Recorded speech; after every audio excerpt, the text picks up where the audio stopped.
Welcome back, everybody. This is Man-Made Thoughts. My name is Quatez, and this is Spider-Verse number 4 of 6. And I know I said that, this one pretty much sucks, saved you a click and all that other stuff.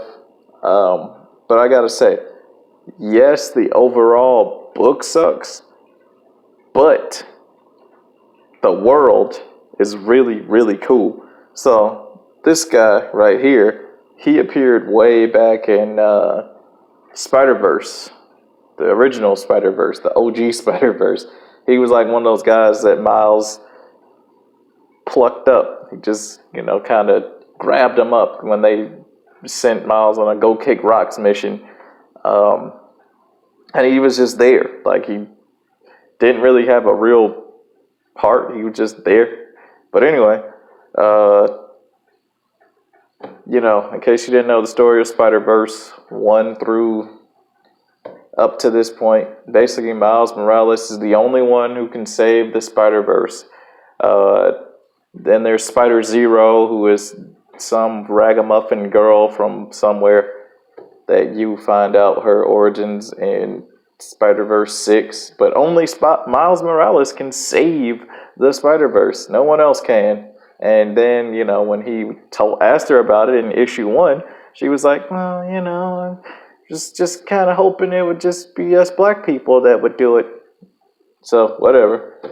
Anyway, like I said, the book sucks, but the world is amazing. I love Westerns. That's my thing. I love cowboys. I love bad guys who get their comeuppance. And all this stuff, and it has it in here. But I just want to know, why is it that we're still using the Mac Gargan from Brian Michael Bendis? Does he have like an embargo on the new age of Scorpion? Because we're gonna see it. Scorpion's the big bad in this thing. But like I said, the world in this is really cool. Let me just read you off the first page. I ain't one to go and look for trouble. Don't have to. When you're living in the Badlands, trouble's always riding under your boots. Some guys are robbing a train because, if you can't do anything original with a Western, always go with a train scene because it always it keeps the action moving forward slowly. Anyway, that's Craven. Right there, he goes and kidnaps the art's not very good. I'm just gonna let you know now. It lacks polish. It conveys what it needs to, but it lacks like polish. So it kind of looks like a series of rushed, undetailed sketches that has color to them. Like this guy who drew it, who is Juan Gedeon. I'm sorry if I butchered your name. But it seems like he was like, oh man, you're the next up on the shoot, man. You gotta turn out this comic book. And he was like, okay, all right, I'll do it. So some pages look nice, and then other pages are like not. So like here, this page looks nice because he literally had a whole page to literally work on. But I don't like it when they start inking with this type of technique where it just looks like all they did was take a marker and just start. I don't think he had an inker, which means he's his own inker, which means he probably drew all this digitally and just started changing his line work. Whatever, I'm not here to judge.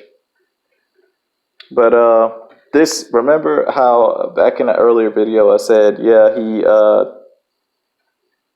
he's gonna like say, oh, my people, I'm gonna give you a lesson in political correctness. Look, this world is like the 1800s. So I'm gonna read that line off for you. Thanks, but no thanks. You stick out like a bison in ball gown. And folks around here ain't too friendly to your kind. My kind. Allow me to be the first to introduce you to the term political correctness. And he gaffs it off. He doesn't even say anything. He says nothing. He doesn't even mention that line, which means this is probably an editorial like plant. Like the editor was like, let's have him acknowledge that line. Let's have Miles have to say something back to him, because it literally goes nowhere after that. Like he has no other reaction. There's nothing after that. Like if he didn't say anything, like if this line never happened, none of this would have ever happened at all, because it's irrelevant to the whole point. Because from this point, we go to fighting Mexicans. Literally, they go into Mexico after this a Mexican woman runs up on them, and surprise, she only speaks Spanish. So this is why we need token Miles Morales to, translate and say all these things. She comes out and they're joking in Spanish. So those are ads. They're joking in Spanish and all that stuff, and it's never explained how Miles even got the poncho and the sombrero either. He just had it, so whatever. But anyway, like I said, here is the Scorpion. As you know, Brian Michael Bendis, when Miles Morales was first introduced back in 2011, Matt Gargan's Scorpion was actually like a formidable foe. Like he was actually really scary, and he had a whip chain, kind of like kunai whip chain. He had one with a spike on the end. It was like his stinger, and he was Hispanic. So is this guy. So I'm trying to figure out, like, what are we doing here? Like, is it just like, oh, okay, El Scorpion? That's all we can do with this character is make him Hispanic, and a real big tough guy. So anyway, it's a relatively boring fight scene. They don't even want to fight him. They just run away, calling him the Black Ghost. And web slingered Spider-Man. Like I said, it's a really boring fight because all he does is throw his Akuna whip chain at him. It slices his shoulder, and then he starts villain monologuing to him. Let's take a look-see, shall we? Okay, if we can ever get it to focus. Whatever. All he's saying is, that's the Death Striker venom coursing through your veins. It's the deadliest spider, blah, blah, blah. But anyway, who saves the day? A horse. Kicks him in the back of his head. Probably kills him.